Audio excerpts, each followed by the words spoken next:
Welcome to my YouTube channel. আজকে আমরা Balurghat girls high স্কুলের টেস্টে যে অঙ্কগুলো দিয়েছো সেগুলো কিন্তু আজকে আমরা করব। এই টেস্ট পেপার তোমাদের পর্ষদ থেকে যে বিনামূল্যে টেস্ট পেপার দেওয়া হয়েছে সেই টেস্ট পেপারে কিন্তু অঙ্ক। আজকে আমরা পেজ নাম্বার 406 নাম্বার পেজের যে অঙ্কগুলো আছে সেগুলো কিন্তু আজকে আমরা করব। তো দেরি না করে শুরু করা যাক আজকের ভিডিও।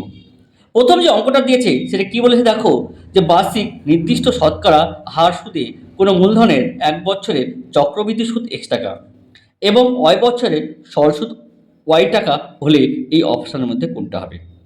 দেখো এখানে চক্রবৃদ্ধি যে সুদ সেটা 1 বছর, সরল সুদ সেটাও কিন্তু তোমার 1 বছরের। তাহলে তুমি নিশ্চয়ই জানো যে 1 বছরের জন্য সরল সুদ এবং চক্রবৃদ্ধি সুদ কি হয়, সর্বদা সমান হয়। তাহলে দেখো আমার এ নাম্বার অপশান যে x greater than y, B number option y less than x less than y, C number option x equal to y এবং D number option x greater than equal y. তাহলে তোমরা নিশ্চয়ই বুঝতে পারছো যে আমার এই সি নাম্বার অপশানের যে অঙ্কটা আছে সেটাই কিন্তু হবে। তাহলে এই অঙ্কটা দেখো যে অ্যান্সার সেটা কি হবে, সি নাম্বারের অপশান। এবার দেখো 2 নম্বরের যে অঙ্কটা, সেই 2 নম্বর অঙ্কটা কি বলছে যে এ ইস টু বি সমান সমান কত 2:3 আর বি ইস টু সি সমান সমান কত 4:5। আমার কাছে চাইছে A square is two B square is to B C, এই মানটা কিন্তু আমার কাছে চাইছে। তাহলে দেখো প্রথমে আমরা কি করবো, A is two B is to C, এই যে অনুপাত এ বি সি এর যে অনুপাত সেটা বের করব। তাহলে দেখো আমরা মাল্টিপ্লাই করব এটার সঙ্গে এটা, এটার সঙ্গে এটা, এটার সঙ্গে এইটা। তাহলে মাল্টিপ্লাই করলে 4 দুগুণে 8, 3 4 12, এই 3 5 15। তাহলে A is two B is to C এদের যে অনুপাত 8:12:15 পেয়ে গেলাম। এবার দেখো এর মান 8, বি এর মান 12, সি এর মান 15। তাহলে এখানে আমরা কিন্তু বসিয়ে দেবো। তাহলে কত হবে 8 square is two 12 square is two B এর মান 12 আর সি এর মান কিন্তু 15। তাহলে এটা 64 ইস টু কত 144 ইস টু কত 12 ইন্টু 15। তাহলে দেখো 4 দিয়ে ভাগ যাবে, তাহলে 16 ইস টু, তাহলে 3 4 12, 4 4 24, তাহলে 4 দিয়ে ভাগলে 3, তাহলে 3 পূর্ণ কত 45। তাহলে এর যে অনুপাত সে অনুপাত কত পেলাম 16 ইস টু 36 ইস টু 45। তাহলে দেখো আমার অপশানে কোনটা আছে যে 16, তাহলে এটা 16 45 36, তাহলে হবে না, আমার দরকার 16 36 45। তো আমার এই সি নাম্বার যে অপশান, এই সি নাম্বার অপশানটা কিন্তু আমার হবে। তাহলে এটা কিন্তু আমরা করতে পেলাম। তাহলে এটা কত সি নাম্বারের যে অপশান, সেই সি নাম্বার অপশানটা কিন্তু আমরা পেলাম। এবার দেখো যেটা 3 নম্বর অঙ্কটা, সেই 3 নম্বর অঙ্কটা কি বলছে যে ও কেন্দ্র বৃত্তের এ বি একটি ব্যাস, বৃত্তের পরিধির ওপর সি একটি বিন্দু, কোণ সিও এ সমান সমান 61 ডিগ্রি হলে কোণ বিসিও এর মানটা কত। তাহলে ছবিটা আঁকা যাক যে 3 নম্বরের যে, তাহলে এইটা কি একটা তোমার বৃত্ত, এটা কি কেন্দ্র ও। তাহলে এখানে কি বলছে যে এ বি একটা ব্যাস যার কেন্দ্র ও। তাহলে কি বলছে পরিধির ওপর সি একটা পয়েন্ট, তাহলে সিও এ, তাহলে সিও এ এই কোণটার মান কত বলছে এই 100 ডিগ্রি। আর আমার কাছে চাইছি বিসিও বি, তাহলে এটা যোগ করব, তাহলে বিসিও এই কোণটার মান চাইছে। এবার দেখো আমরা যদি ত্রিভুজ নিই ও বি সি, তাহলে আমরা বলতে পারি যে ও বি সমান সমান কিন্তু ও সি, কিন্তু এটা আমরা বলতে পারি, কেননা দেখো এইটা আর এইটা কিন্তু একই বৃত্তের ব্যাসার্ধ। তাহলে তোমার যে ওবিসি একটা দেখো সমদ্বিবাহু ত্রিভুজ, তাহলে দেখো এই কোণের সাথে এই কোণটা কিন্তু তোমার ইকুয়াল হবে। এবার দেখো যদি এই কোণটা 100 ডিগ্রি হয় তাহলে নিশ্চয়ই তুমি এই কোণটা কত ডিগ্রি তুমি নিশ্চয়ই বলতে পারবে, কারণ এই টোটাল কোণটা কত হয় 180 হয়, তার মধ্যে এটা কত 100 ডিগ্রি, তাহলে এটা কত হবে 80 ডিগ্রি। তাহলে এই কোণটার মান কত তোমার কিন্তু পেয়ে গেলাম 80 ডিগ্রি, অর্থাৎ কোণ সিওবি এটা কত হবে 180 মাইনাস 100 সমান কত 80 ডিগ্রি পেয়ে গেলাম। তাহলে এই দুটো কোণের সমষ্টি দেখো, তাহলে কত হবে 100, আর এই দুটো কোণ কি ইকুয়াল, তাহলে এটা প্রত্যেকে কত ডিগ্রি করা হবে 50 ডিগ্রি করা হবে। তাহলে এই কোণটার মান কত হবে তোমার 50 ডিগ্রি। তাহলে দেখো অপশানে যে সি নাম্বার অপশানটা আছে, এই সি নাম্বার অপশানের অঙ্কটা কিন্তু তাহলে আমরা বলতে পারি। তাহলে দেখো এই 3-এর যে সি নাম্বার অপশান, এই 3-এর এই সি নাম্বার অপশানটা কিন্তু কারেক্ট হবে। এবার দেখো 4 নম্বর যে অঙ্কটা, অঙ্কটা কি বলছে যে 1 সেমি দৈর্ঘ্য বিশিষ্ট প্রতিটি ধার 1 সেমি একটি ঘনক থেকে 1 সেমি দৈর্ঘ্য বিশিষ্ট যে কয়টি ঘনক তৈরি করা হবে তার সংখ্যা কয়টা। তাহলে আমরা দেখো অঙ্কটা কীভাবে করতে পারি। তাহলে এখানে তোমাকে দেখো একটা ঘনক বলে দিয়েছে, এই ঘনকের প্রতিটি যে বাহুর দৈর্ঘ্য, এই প্রতিটি বাহুর দৈর্ঘ্য এক্স বলেছে। তাহলে এইটাকে তোমার কেটে কেটে ছোট 1 সেমি বাহু বিশিষ্ট যে ঘনক আছে সেটা কটা তৈরি হবে সেটা আমাকে বের করতে হবে। অর্থাৎ এই ঘনকের প্রতিটি বাহুর দৈর্ঘ্য কত এক্স, আর এই ঘনকের প্রতিটি বাহুর দৈর্ঘ্য কত 1 বলে দিয়েছে। তাহলে এই ঘনকের তাহলে মোট আয়তন কত এক্স কিউব, তাহলে এই ঘনকের আয়তন কত হবে 1 কিউব। তাহলে দেখো আমি এইটা দিয়ে যদি এটা ভাগ করি তাহলে কিন্তু এখানে কতগুলো প্লগ তৈরি হবে সেটা কিন্তু আমরা পেয়ে যাব। তাহলে এটা দিয়ে যদি এটা ভাগ করি তাহলে আমার অ্যান্সার কত হবে এক্স কিউবই কিন্তু হবে।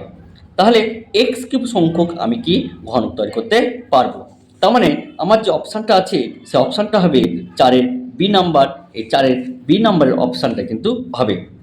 তাহলে দেখো 5 নম্বর কি বলছে যে x1, x2, x3 dot dot x10 রাশিগুলোর গড় 20 হলে x1 plus 4, x2 plus 4 dot dot x10 plus 4 এই রাশিগুলোর গড় কত হবে এটা কিন্তু আমাকে বের করতে হবে। তাহলে আমাকে এখানে বলে দিয়েছে যে x1 plus x2 plus x3 এই ডট ডট যে x10 এই যে সংখ্যাগুলির গড়, এই সংখ্যাগুলোর গড় কত 20 বলে দিয়েছে। তাহলে এদের সমষ্টি তাহলে কত হবে ডট ডট তাহলে x10 ইকাল টু কত এই 200। আমাকে বের করতে হবে x1 plus 4, x2 plus 4, x3 plus 4 dot dot xn plus 4 এই যে সংখ্যাগুলো আছে এদের কিন্তু আমাদের গড় বের করতে হবে। তাহলে আমরা কি লিখতে পারি x1 plus 4, x2 plus 4 dot dot x10 plus 4 by 10 এটা কিন্তু গড় বের করতে হবে। তাহলে দেখো যদি আমরা লিখি x1 x2 dot dot x10 plus এই 4গুলো কটা আছে 10টা আছে, তাহলে 10 ইন্টু 4 বাই কত 10। তাহলে এবার দেখো যে এই সংখ্যাগুলো অর্থাৎ এইটুকু সংখ্যার যে সমষ্টি এই সমষ্টি কত 200, আর এটা কত 4×40 বাই কত 10। তাহলে আমার কত বের হলো 240 বাই 10, তাহলে কেটে গেলো তাহলে কত 24। তাহলে দেখো আমরা একটু আগে বললাম যে এই যে রাশিগুলো আছে তাহলে এদের রাশিগুলো কত গড় করি। তাহলে দেখো এর সঙ্গে কত 4 যোগ আছে, তাহলে যত যোগ থাকবে তত এর সঙ্গে যোগ করলেই কিন্তু আমরা অ্যান্সারটা পেয়ে যাব। যদি বিয়োগ থাকতো তাহলে বিয়োগ করলে কিন্তু আমরা অ্যান্সারটা পেয়ে যেতাম। তাহলে আমার এখানকার যে অ্যান্সার সেই অ্যান্সারটা কত হবে এই বি নাম্বারের যে অ্যান্সার সেই বি নাম্বারের অ্যান্সারটা কিন্তু হবে। এবার দেখো যে 6 নম্বর অঙ্কটা, সেই 6 নম্বর অঙ্কটা কি বলছে এটা আমরা কিভাবে করতে পারি দেখো। তাহলে দেখো কি বলছে যে 2 cos 3 থিটা ইকুয়াল 1। তাহলে আমাকে কার মান কিন্তু থিটা মান বের করতে হবে। তাহলে আমরা এখানে কি বলতে পারি যে cos 3 theta equal to half. এবার তোমাকে জানতে হবে যে কসের কতর মান হাফ। তাহলে আমরা বলতে পারি যে cos 60 মান কিন্তু তোমার হাফ। তাহলে দুই দিক থেকে হবে cos cos ক্যান্সেল, তাহলে 3 থিটা সমান কত 60, তাহলে থিটা ইকুয়াল টু কত হবে এই 20 ডিগ্রি কিন্তু হবে। তার মানে 6 যে সি নাম্বার আছে এই 6 সি নাম্বার অপশানটা কিন্তু হবে। তাহলে দেখো আশা করি তুমি এই যে এমসিকিউগুলো আছে এমসিকিউগুলো বুঝতে পেরেছো। এবার দেখো আমরা 2-এর যে শূন্যস্থান পূরণ আছে সেই 2-এর শূন্যস্থান পূরণগুলো আমরা একটু দেখব। তাহলে এখানে কি বলছে যে একটি অংশীদারি কারবারে এ ও বি লাভের অনুপাত 3:2, এ এর মূলধন 30,000 টাকা হলে বি এর মূলধন কত। তাহলে আমরা বলতে পারি যে 2-এর 1 নাম্বার এ এর মূলধন কত 3x আর বি এর মূলধন কত 2x, এটা আমরা বলতে পারি। তাহলে আমরা দেখো বলতে পারি যে 3x সমান কত এই 30,000 টাকা, তাহলে x সমান কত তাহলে তোমার কত হবে 10,000 টাকা। তাহলে x সমান পেয়ে গেলাম। তাহলে বি কত হবে 2 ইন্টু এই 10,000 সমান কত এই 20,000 টাকা। তাহলে বি এর যে মূলধন হবে সে বি এর মূলধন কত হবে 20,000 টাকা হবে। এবার দেখো তারপরটা কি বলছে যে এক মুখ কাটা একটি পেন্সিলের আকার শঙ্কু এবং কি হয় চোঙ হয়। এটা অনেকবার কিন্তু আমরা এর আগে যে টেস্ট পেপারে অঙ্কগুলো করেছিলাম সেখানে এই যে শূন্যস্থান পূরণ এই শূন্যস্থান পূরণ ছিল যে এক মুখ কাটা একটি পেন্সিলের আকার কি হয় শঙ্কু এবং চোঙ হয়। নাহলে তুমি একটু এঁকে দেখে নাও যে কেমন হয়, তাহলে তোমার কেমন হয় পেন্সিল কিন্তু এরকম হয়। তাহলে দেখো এই পোর্শনটা কি শঙ্কু আর এই পোর্শনটা কিন্তু চোঙ। তাহলে আমরা বলতে পারি যে এক মুখ কাটা একটি পেন্সিলের আকার শঙ্কু কি হয় আর চোঙ হয়। এবার দেখো 3 নম্বর অপশনটা কি বলছে যে অর্ধবৃত্ত অপেক্ষা ক্ষুদ্রতর বৃত্তাংশস্থ কোণ কি হয় সর্বদা কি হয় স্থূলকোণ কিন্তু হয়। এটা নিয়ে কিন্তু আমরা অনেকবার আলোচনা করেছি। এবার দেখো তারপরটা 4 নম্বরটা কি বলছে যে a x square plus b x plus c equal 0 সমীকরণের বীজদ্বয় পরস্পর অন্যক হলে সি এর মানটা কত আমাকে বের করতে হবে। তাহলে দেখো অঙ্কটা আমরা কিভাবে করতে পারি। তাহলে আমাদের যে সমীকরণ বলেছে সেটা a x square plus b x plus c equal 0। তাহলে এই সমীকরণের বীজদ্বয় কেমন? এই সমীকরণের বীজদ্বয় বলছে একে অপরের কি অনন্য। তাহলে আমরা আলফা ইন্টু 1/α অর্থাৎ বীজদ্বয়ের গুণফল মানে আমরা কি বলতে পারি সি বা এ বলতে পারি। তাহলে কেটে গেল, তাহলে সি সমান সমান কত এ। তাহলে আমরা সি এর মানটা কত বলতে পারি? এই সি এর মানটা কিন্তু আমরা এ বলতে পারি। তাহলে এবার দেখো তারপর যে অঙ্কটা বলছে যে পি ও কিউ পরস্পরের পূরককোণ হলে সাইন পি কত। তাহলে এখানে তোমার কি বলেছে যে এ প্লাস, এখানে কি বলেছে পি প্লাস কিউ, এরা কি বলেছে এক অপরের পূরককোণ। তাহলে দেখো আমার সাইন পি আছে, তাহলে সাইন পি মানে লিখতে পারি যে সাইন 90 মাইনাস কিউ, এটা এটা বলতে পারি। তাহলে এটা কত হবে তোমার কস কিউ হবে। তাহলে এটাই হবে তোমার কি অ্যান্সার। তাহলে দেখো এই অঙ্কটাও তুমি আশা করি বুঝতে পেরেছো। এবার দেখো যে 5, 3, 9, 6, 7 রাশি তত্ত্বের মধ্যমার মান কত হবে। দেখো মধ্যমা যদি বের করতে হয় তাহলে আমাদের কী করতে হবে, এই যে রাশিটা আছে এই রাশিটাকে আমাকে কী করতে হবে ছোটো থেকে বড় সাজাতে হবে। তাহলে আমি ছোটো থেকে বড় সাজাই তাহলে কত 3, 5, 6, 7, তারপর কত 9। তাহলে কটা আছে 1, 2, 3, 4, 5, 1, 2, 3, 4, 5। তার মানে মধ্যমার মানে কি মিডিলে যেটা থাকবে সেটা কি হবে তার মধ্যমা। তাহলে এখানে তোমার মধ্যমা কত হবে, এখানে তোমার মধ্যমা কত হবে 6 কিন্তু হবে। তাহলে এটা আশা করি বুঝতে পেরেছ। এবার দেখো আমরা কি করবো সত্য মিথ্যা করব, অর্থাৎ 3-এর 1 নাম্বারটা। এখানে কি বলছে যে বার্ষিক R/2% সরল সুদের হারে 2p টাকা টি বছরের সুদে আসলে এই টাকাটা হবে কিনা আমাকে বের করতে হবে। তাহলে আমরা যদি সুদ বের করতে হয় তাহলে সুদ বের করার নিয়মটা কি আই সমান সমান পিটি আর বাই কত 100। তাহলে এটা কি সুদ বের করার নিয়ম। তাহলে এখানে আসল কত বলেছে 2p টাকা, টি কত বলেছে টি টি আছে, আর কত বলেছে অর্থাৎ সুদের হার কত বলেছে R/2 আর 100। তাহলে 2 কেটে গেল, তাহলে কত পেলাম PTR/100 কিন্তু পেলাম। তাহলে এটি কিন্তু আমার সুদ। তাহলে সুদ প্লাস আসল তাহলে কত হবে, অর্থাৎ আমার আসল ছিল কত 2p টাকা, সুদ কত পেলাম PTR/100। তাহলে এটা হলো আমার কি সুদ প্লাস আসল। তাহলে দেখো মিলে গেছে, তার মানে এটা কি হবে তোমার সত্য হবে। 2 নম্বরে দেখো √3 - 2 এর অনুবন্ধী করণী হলো √3 + 2। দেখো বারবার বলেছি যে অনুবন্ধী করণী যদি বলে তাহলে রুটের আগে সাইন যদি চেঞ্জ হয় তাহলে সেটা হবে তার কি অনুবন্ধী। তাহলে এই যে সংখ্যাগুলো আছে এই সংখ্যার আগে সাইন চেঞ্জ করলে সেটাকে আমরা অনুবন্ধী বলতে পারি না। তাহলে দেখো এই রুটের আগে প্লাস, এই রুটের আগেও প্লাস, তাহলে এদের কোনো সাইন চেঞ্জ হয়নি, তার মানে এটার অনুবন্ধী এটা নয়, তার মানে এটা কি হবে মিথ্যা। তারপর 3 নম্বর আমরা দেখো 7 সেমি ও 3 সেমি ব্যাসার্ধ বিশিষ্ট দুটি বৃত্ত বহিঃস্পর্শ করে তাদের কেন্দ্রদ্বয়ের দূরত্ব কত হবে 4 সেমি। তাহলে আমরা যদি ছবিটা অঙ্কন করি তাহলে দেখো কি হয়। তাহলে কি বলছে এটা একটা বৃত্ত, এই দুটো বৃত্ত কি বলছে পরস্পরকে বহিঃস্পর্শ করছে। তাহলে এই বৃত্তের যে ব্যাসার্ধ সেটা কত 7 আর এই বৃত্তের ব্যাসার্ধ কত 3।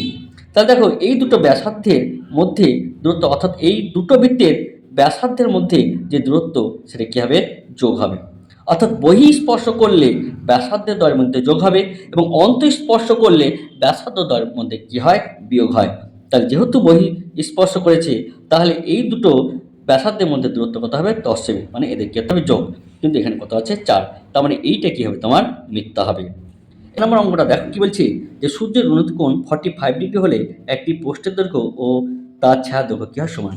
তাহলে আমরা যদি ছবি আঁকি তো ছবিতে দেখো কি বলছে, তাহলে এই পোস্টের দৈর্ঘ্য এক্স ধরলাম, ছায়ার দৈর্ঘ্য ওয়াই, আর এদের মধ্যবর্তী যে কোণ সেটা কত 45।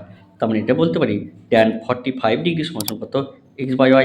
tan 40 মান কত 1, তাহলে x/y, তাহলে x সমান y। তাহলে দেখো ছায়ার দৈর্ঘ্য এবং খুঁটির দৈর্ঘ্য কী হলো সমান, অর্থাৎ 45 ডিগ্রি হলে তাহলে ছায়ার দৈর্ঘ্য এবং পোস্টের দৈর্ঘ্য কী হয় সমান হয়, তার মানে এটা কী হবে সত্য। এবার দেখো 5 নম্বর অঙ্কটা যেটা কী বলছে যে 2√6 সেমি বাহু বিশিষ্ট দুটি ঘনক পাশাপাশি রাখলে উৎপন্ন আয়তঘনকটি ঘনক দৈর্ঘ্য কত হবে 12 সেমি। দেখো এই অঙ্কটা এর আগে যে ভিডিও আছে এই ভিডিওতে কিন্তু আমরা এটা আলোচনা করেছি এবং সেখানে আমরা দেখেছি কর্ণের দৈর্ঘ্য কত 12। তার মানে এখানে যে যে অঙ্কটা আছে তাহলে এটা কিন্তু সত্য। তোমরা যদি এটা না বুঝতে পারো তাহলে আগের ভিডিওতে কিন্তু এটা তোমরা অবশ্যই একবার দেখে নিও। তাহলে দেখো এবার দেখো 6 নম্বর অঙ্কটা কি বলছে যে 5, 7, 12, 16, 11, 12, 7, 8, 12, 3 রাশিগুলোর সংখ্যাগুরু মান 7। তাহলে সংখ্যাগুরু মান আমরা বলতে বুঝি যে এই রাশিগুলোর মধ্যে যার সংখ্যা সর্বাধিক তাকে আমরা কি বলবো সংখ্যাগুরু মান। তাহলে এখানে দেখো 7 কটা আছে? 7 দুটো আছে। 12 দেখো 3টা আছে। তার মানে 7 কোনো সময় সংখ্যাগুরু মান হতে পারে না। তার মানে এই 6 নম্বরের যে অপশানটা আছে এই 6 নম্বর অপশানটা কিন্তু মিথ্যা। তাহলে এই ছিল তোমাদের 406 নম্বর পেজের এমসিকিউ, শূন্যস্থান পূরণ এবং সত্য মিথ্যা। তাহলে এই অঙ্কগুলো যদি তোমরা বুঝতে পারো তাহলে খুবই তো ভালো, কারণ এই টাইপের অঙ্ক কিন্তু তোমার 2025 সালের মাধ্যমিকে আসার খুব একটা চান্স আছে। আর যদি কোনো অঙ্ক যদি না বুঝতে পারো তাহলে অবশ্যই কিন্তু কমেন্ট বক্সে কমেন্ট করে জানাবা যে তোমাদের কোথায় প্রবলেম হচ্ছে। তাহলে আজকের ভিডিও এই পর্যন্ত। এর পরের ভিডিওতে আবার তোমাদের সাথে দেখা হবে। ধন্যবাদ।